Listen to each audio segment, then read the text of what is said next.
존경하는 대한민국 국민 여러분, 해외에 계신 해외 동포 여러분, 어서오세요. 페페TV입니다. 우리가 쇼핑을 갈 때 첫 가게에 들어가서는 구매를 하지 말라는 말이 있습니다. 판매원들이 고객님, 이 물건이 마지막 제품이에요. 지금 안 사면 다시는 구매하지 못하실 거예요. 라는 심리 전술을 쓰기도 하지만 현명한 구매자라면 수많은 선택지를 두고 굳이 첫 번째 가게에서 상품을 구매하는 실수를 범하지 않습니다. 보다 보면 더 좋은 물건이 나올 수도 있고 처음 봤던 그 물건이 제일 좋았다고 치더라도 인터넷에 찾아보면 더 싸게 파는 판매처가 나오기도 합니다. 시작부터 뭔 헛소리냐고요? 이번 코로나19 백신 또한 마찬가지입니다. 쇼핑할 때 있어 조급한 사람이 지는 법입니다. 조급함을 못 이기고 나오지도 않은 백신 구매하겠다며 천문학적인 금액을 지불해 바가지 오지게 쓰게 생긴 일본과 팬데믹 상황 속에서도 느긋한 마음으로 백신 공수에 대처하는 대한민국의 행보가 만들어낸 양 국가의 차이 자세히 알아보겠습니다. 페페TV 팩트체크.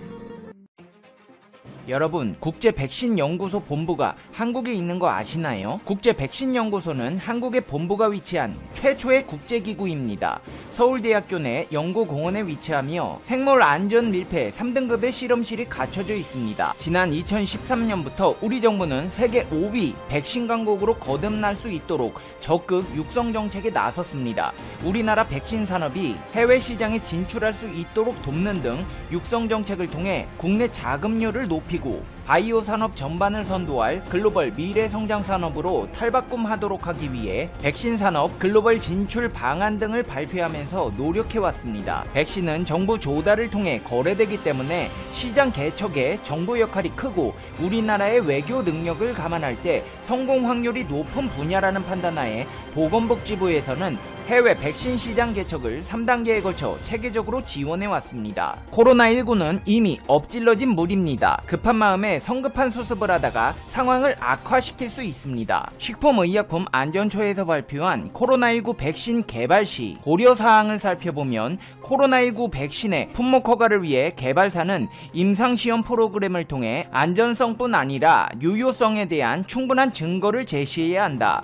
효과가 낮은 백신이 허가될 경우 오히려 백신 도입 전보다 더 위험할 수 있다. 면역 원성 평가는 중화항체가 감소 현상을 탐지하고 예방 기간을 예측하기 위해 최소 1년 이상 추적 관찰이 필요할 수 있다고 명시되어 있습니다. 예방 기간 예측을 위해 무려 1년간의 추적 관찰이 필요하다는 말로 현재 개발된 백신들 역시 말이 코로나 백신이지 아직 효능도 정확히 입증된 것이 아니라는 것입니다. 상황이 이런데도 불구하고 전 세계는 코로나19 백신에 혈안되어 안달나 있습니다. 심지어 글로벌 제약회사와 운송업체들은 코로나 백신을 출시하기도 전부터 백신 도둑을 막기 위한 여러가지 작전을 고심 중입니다. 월스트리트저널에 따르면 화이자를 비롯한 제약회사들은 백신 유통 과정을 면밀히 추적하기 위해 GPS 추적 장치를 부착할 예정입니다. 백신 운송 시 도둑을 따돌리기 위해 아무것도 싫지 않은 가짜 백신 운송 트럭을 동원하는 계획도 세우고 있습니다. 1년은 지나봐야 백신의 효능이 정확히 드러나는 상황인데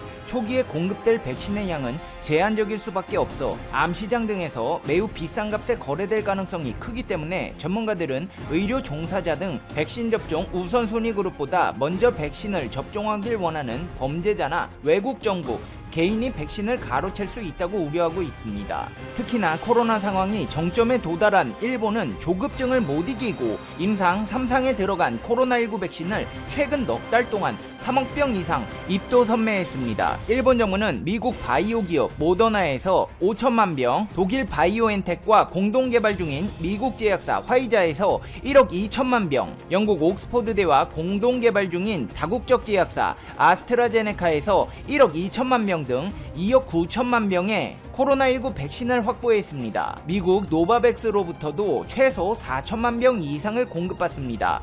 3억 3천만 병은 일본 인구 1억 2,647만 명이 두 번씩 맞고도 남는 물량입니다. 약 2억 5천만 병의 백신이 필요한데 일본 정부는 7,700만 병 이상을 더 확보한 것입니다. 일본 정부는 신종 코로나 바이러스 감염증 방역 실패에 대한 비판이 거세지자 코로나19 백신 확보에 올인했습니다. 계약 실패로 계약금을 날리는 위험을 감수하면서도 입도 선매에 나선 이유는 일본 정부가 방역 실패에 대한 책임을 백신 확보에서 만회하기 위한 것입니다. 일본 정부는 이 과정에서 무려 7조 991억 원의 예산도 확보하였고 부작용으로 인한 기업 배상도 일본 정부가 책임지기로 했습니다. 일본 정부의 조급증이 얼마나 극에 달했는지 알 수 있는 대목입니다. 하지만 이 백신들은 출시를 앞두고 벌써 각종 부작용들이 나타나 우려를 낳고 있는데요. 화이자는 부작용에 대해 심각한 사례는 없다고 밝혔습니다.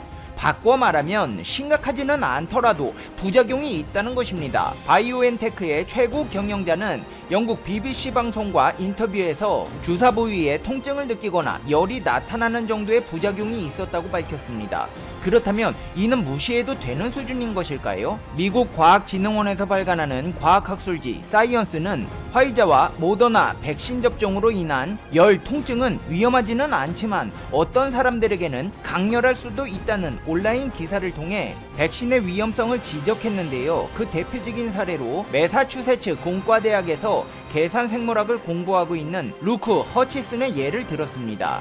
43살의 그는 모더나 백신 실험에 지원했다가 통증과 고열에 시달렸습니다. 두 번째 주사를 맞은 후 팔이 거위알 크기만 하게 부풀어 올랐고 근육 통과 38.9도의 고열에 시달렸습니다. 사이언스에서는 일부 사람들은 반응원성에 따라 일시적이더라도 강한 부작용에 직면할 수 있기 때문에 잘 대비해야 한다고 주장했습니다. 아스트라제네카 또한 데이터의 오류와 일련의 불규칙성, 데이터의 누락이 임상시험 결과에 대한 신뢰도를 떨어뜨린다는 지적이 나오고 있는데요. CNN에서는 미 식품의약국과 질병통제예방센터의 자문위원들을 포함한 백신 전문가들이 아스트라제네카 백신 임상 결과에 여러 면에서 의문을 제기하고 있다고 보도했습니다. 총 3가지 의구심이 제기되고 있는데요. 첫 번째는 저용량을 맞은 그룹의 효과가 더 좋은 이유가 명확하지 않다는 것입니다.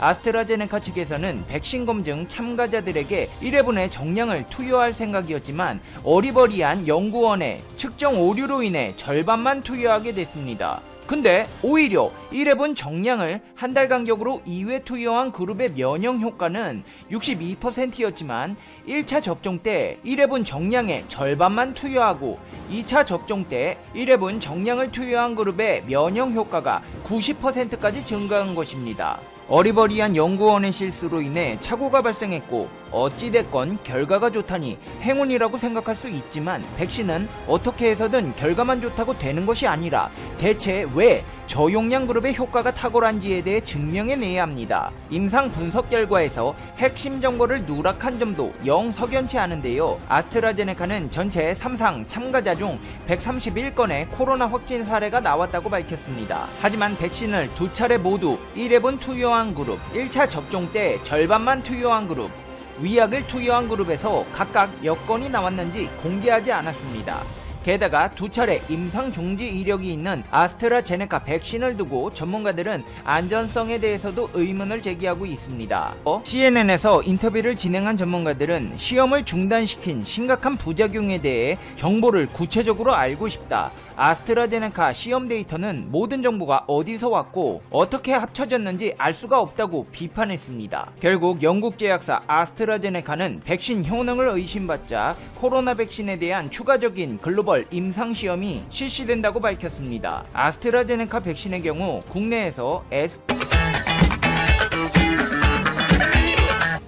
센카쿠 열도 상공에서 중국군이 일본 정부 항공기를 향해 중국 영공을 침범했다고 경고한 사실이 뒤늦게 알려졌다. 중일 영유권 분쟁 지역인 센카쿠 열도를 일본이 시류지배하고 있는 것에 대한 중국의 반발 수위가 높아지고 있음을 보여주는 사건으로 풀이된다. 중국 해군 함정이 작년 11월 센카쿠 열도 인근 상공을 비행하던 일본 해상 보안청 항공기를 향해 중국 영공을 침범했다고 경고하고서 이동을 요구했다고 산케이 신문이 27일 일본 정부 관계자를 인용해 보도했다. 보도에 따르면 일본이 자국 영내로 규정한 해역의 바깥쪽인 접속 수역에 작년 11월 중국 선박이 진입하자 경계 활동에 나선 일본 해상 보안청 순시선과 항공기를 향해 중국 측이 이런 주장을 펼쳤다. 당시 중국 대군함은 해상보안청 항공기를 향해 중국의 영공이다, 영공에 접근하고 있다고 무선 통신으로 지적하고서 다른 곳으로 이동하라고 요구했다. 일본 정부 관계자는 중국 대군이 작년 11월 중순과 하순에 4차례에 걸쳐 센카쿠 열도 인근 상공이 중국 영공이라는 주장을 펼친 사실이 확인됐다고 설명했다.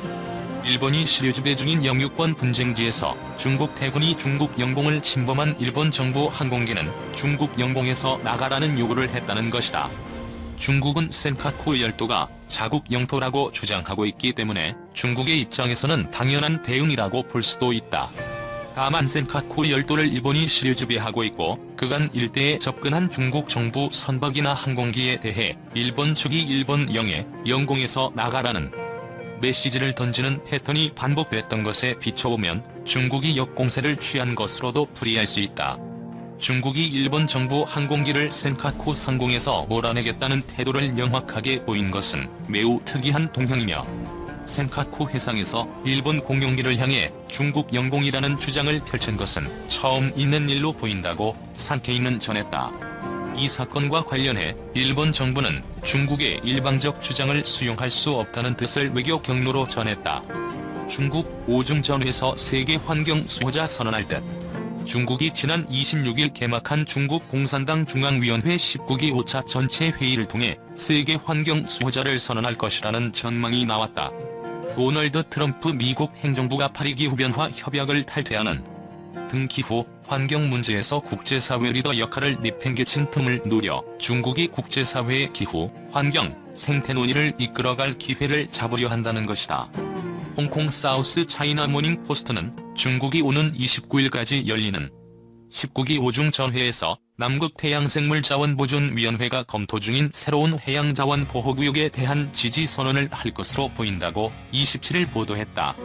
미국, 영국, 러시아, 중국 등 25개국이 회원인 남극해양생물자원보존위원회는 지난 9년간 동남극 외들의 남극 안도를 아우르는 약 400만 제곱킬로미터에 달하는 지역을 보호구역으로 설정하는 안을 논의해왔다. 해당 지역이 보호구역으로 설정되면 역사상 최대 규모 환경보호구역이 된다. 이 지역은 크릴새우 남획과 기온 상승이 심각한 문제가 되고 있다. 하지만 각국의 이해관계가 엇갈리면서 보호구역 설정이 10년 가까이 성사되지 못했다. 법이 주요 산업인 중국도 그간 이 안에 반대하는 입장이었다. 그러나 신종 코로나 바이러스 감염증 등으로 국제사회에서 입지가 좁아진 상황이 중국의 입장 변화를 유도한 것으로 보인다. SCMP는 환경운동가들은 시진핑 중국 국가주석이 최근 유엔 총회 화상연설에서 한 약속을 계기로 중국의 변화를 기대한다는 표현으로 중국의 입장에 변화가 생겼음을 시사했다. 앞서 시 주석은 지난달 22일 유엔 총회 화상연설을 통해 2030년 전까지 탄소 배출량이 정점을 찍고 2060년 전까지 탄소 중립을 실현하도록 할 것이라고 선언했다. 탄소 중립은 실질적인 탄소 배출량을 0으로 만드는 것이다. 세계 최대 탄소 배출국 중국이 탄소 배출 제로를 약속한 것은 처음이다.